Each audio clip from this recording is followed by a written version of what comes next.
21 ब्रह्मांड है इस काल के, इसमें 21 प्रांत समझ लो। एक प्रांत में ये एक एक विभाग के मंत्री हैं, रजोगुण विभाग के ब्रह्मा जी, सतोगुण विभाग के विष्णु जी, तमोगुण विभाग के शंकर जी। बस इतने मालिक हैं ये। और ये किसी के संस्कार को कम और अधिक नहीं कर सकते, वर्क डन ही देते हैं, अपना किया कर्म ही प्राप्त कराते हैं। समर्थ परमात्मा, परम अक्षर ब्रह्म, सत्य पुरुष कबीर साहिब जी, ये हमारे प्रारब्ध के अंदर यानी हमारी किस्मत में लिखी हुई हमारे पाप कर्मों का नाश करके, और पाप कर्मों हमें सुखी कर देते हैं। हमारी मृत्यु होनी हो उसको टाल देते हैं।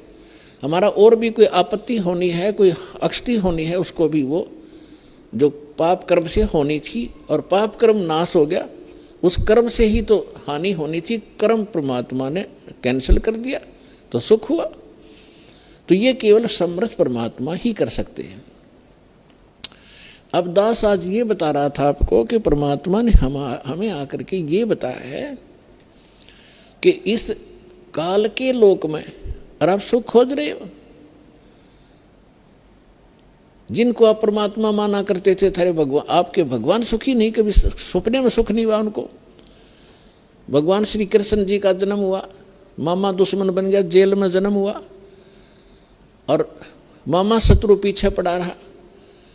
कभी जरासिंह मारने आ रहा है, कभी शिशुपाल लठ उठा रहा है, कभी जरासिंह, कभी काल्यवन आ गया। आखिर में भगवान ने, यानी ये तीन लोग का जो इतना सामर्थ्य है इस मालिक ने, अपने को राहत प्राप्त करने के लिए कि शायद कुछ सुख का सांस मुझे आ जावे, मथुरा छोड़ दी और द्वारका बनाई। बहुत दूर जाके जंगल होते थे पहले, बीच में बिल्कुल कट ऑफ हो जाता था, पता भी नहीं लगता था कहाँ चले गए लोग।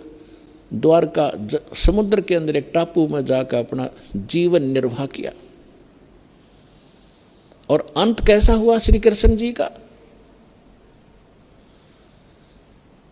अब भगवान सूक्ष्म वेद में बताते हैं, एक समय द्वारका के किनारे, द्वारका की बनी में, एक तो होता जंगल, एक होती है बनी, यानी स्मॉल फॉरेस्ट, छोटा जंगल जो गांव के नगर के आसपास होता है, उसको बनी बोलते हैं। तो वहां बनी में जाकर दुर्वासा ऋषि बैठ गए, और दुर्वासा ऋषि के विषय में बहुत प्रसिद्धि थी, उसका बड़ा बोलबाला था, वेल नोन हो रहे थे कि भूत भविष्य और वर्तमान के वे पूर्ण ज्ञाता है। और उस समय यादव 56 करोड़ हो गए थे संख्या में, 56 करोड़ द्वारका के अंदर रहने वाले। और भगवान श्री कृष्ण जी ने कुछ एक ऐसे शरारती तत्वों को मार डाला था जिस कारण से वो हीरो पा के गए थे। प्रत्येक के हृदय में ये हो गया था कि इनसे ताकतवर पृथ्वी पर कोई नहीं, जिस कारण से यादव अभिमानी हो गए थे। वो साधु संतों की जो सत्कार करना भी छोड़ गए थे, उनके साथ बदतमीजियां करना शुरू कर दिया था। इसी बहम में उनका वो टाइम आ गया नाश होने का। अहंकार पुण्यात्माओं कोय कर लियो, अंत में उसको बहुत भारी चोट लगेगी। जीव ही रहना चाहिए, जीव को अपने औकात का पता लगा रहना चाहिए ताकि वो आधीन बनकर रहे। आधीनी के पास है पूर्ण ब्रह्म दयाल, मान बड़ाई मारियो बेअदबी सिरकाल। विभिक्षण का भाग बडेरा, दासातन आया तिसडेरा, दासातन आया विश्वे बीसा, अर्ता को लंक देई बख्शीसा। ये उदाहरण देकर समझा रहे हैं परमात्मा के अधीन व्यक्ति के साथ भगवान होता है, और यहाँ के जो झूठे मूठे सुख हैं वो भी उस अधीन और भक्त को ही प्राप्त हुआ करते हैं। रावण ने कितनी भक्ति की, सिर भी काट कर चढ़ा दिए, लेकिन अभिमान नहीं गया। जिस लंका को वो रखना चाहता था उस लंका को उसे भी हाथ धोना पड़ा अंत में उस अहंकारी प्राणी ने, और एक अधीन बनकर भगवान की भक्ति करता था। परमात्मा आए हुए थे, मुनिंद्र नाम से आए थे त्रेता युग में, जब मंदोदरी और विभीषण परमात्मा के शिष्य हुए थे। और परमात्मा के ज्ञान से आधीनी आती है, आधीनी शिक्षा पर सभी भगत के गुण संपन्न होते हैं, और जिसके अंदर भगत के गुण है वह भगवान रहता है। जिस कारण से विभीषण को वो लंका भी प्राप्त करवाई दाता ने, और रावण उस लंका को रख नहीं सका, वो भक्ति भी करता था लेकिन अभिमान नहीं कहा। तो कहने का भाव ये है कि इस सत्संग से आपको हर एक पहलू पर रोशनी दी जाएगी, ताकि आप परमात्मा के इस तत्व ज्ञान की रोशनी से कहीं ठोकर ना खावें, कहीं गिर ना जावें, अपना काम ना बिगाड़ लें। ये फाउल पॉइंट आपको गिनवाए जा रहे हैं भक्ति के अंदर जो होते। तो यहाँ परमात्मा कहते हैं कि आदीनी के पास है वो पूर्ण ब्रह्म दयाल, मान बड़ाई मारियो हो बेअदबी सिर काल। विभीषण का भाग बडेरा, के बड़भागी था विभीषण, के दासा तन आया तिसनेड़ा, के उसके पास आधीनी आई। विभीषण का भाग बडेरा, दासा तन आया तिसनेड़ा, दासा तन आया विश्वे बीसा, जाको लंक दई बख्शीसा। ऐसा दासा तन है भाई, लंक बकसते वार न लाई।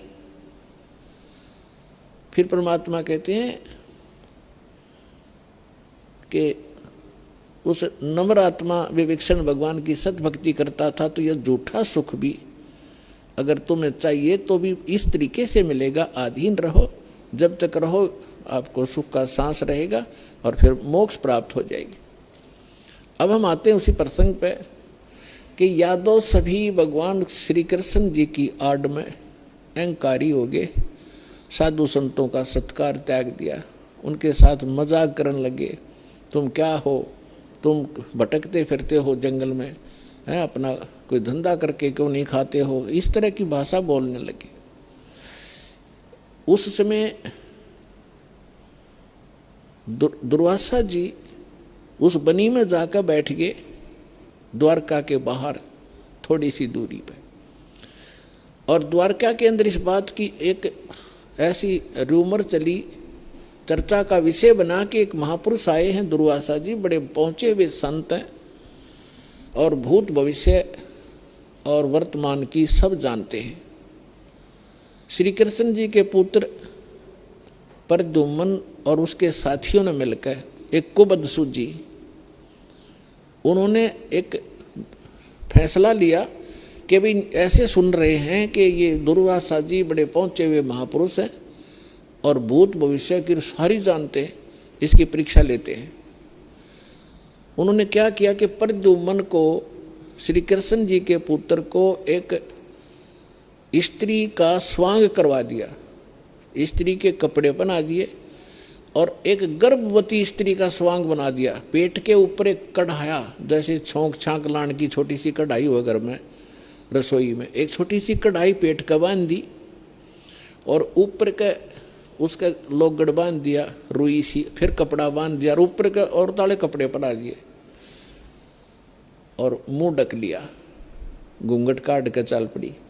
10-12 उसके साथ और जो शरारती स्कीम बना कर गए थे वो गए।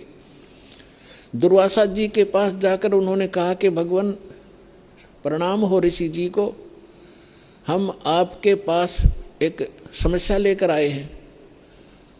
दुर्वासा जी ने पूछा, बोलो भाई क्या है तुम्हारी समस्या? कि ये व्यक्ति और ये इसकी पत्नी, इनके विवाह को 10-12 वर्ष हो गए थे ऋषि जी, अब भगवान ने दया बख्शी है या गर्भवती हुई है और ये उतावले हो रहे हैं। आपके बारे में सुना है कि आप भूत भविष्य और वर्तमान की सारी जानने वाले हो, तो ये आपसे ये पूछना चाहते हैं कि इसका लड़का होगा कि लड़की? अब दुर्वासा जी ने अपनी दूरबीन ला के देखा, देव दृष्टि, उसे वो समझ गया कि बकवास कर रहे हैं रामजादे। लाल आँख करके और ठाया चिमटा ने बोला, यादव कुल का नाश होगा, इससे तुम्हारा ना सर्वनाश होगा यादव कुल का, भाग जाओ रामजादो, तुम क्या कर रहे हो? और ये तो भाग लिए बालक, आगे थारा नाश होगा इससे। अब वो बच्चे भाग आए गाँव में, बच्चा तक ये था, पोता लड़का हो रहा था निरुद्ध, उसका प्रद्युम्न गए, बाकी कुबद तक कभी भी ये जो बुरा कर्म होता है आदमी को किसी न किसी एज में दुख जरूर देगा। तो नगर में जब आए उन्होंने सबको बताया कि ऐसे ऐसे हम गए थे। दुर्वासा जी तो सचमुच जान गए, वो तो सचमुच जानकार है। उन्होंने बता दिया कि ये गर्भवती नहीं है और तुम्हारा नाश होगा, जिससे तुमने गर्भ बना रखा है इसका, इससे तुम्हारा नाश होगा। तो गांव के जो मुखिया और बुद्धिमान से व्यक्ति बुजुर्ग थे, उनको चिंता बनी कि बच्चों ने तो बकवाद कर दी और उसने श्राप दे दिया, सारे मरेंगे तब। तो उनमें से कुछ कहने लगे कि हमारे सिर पर भगवान श्री कृष्ण बैठे हैं।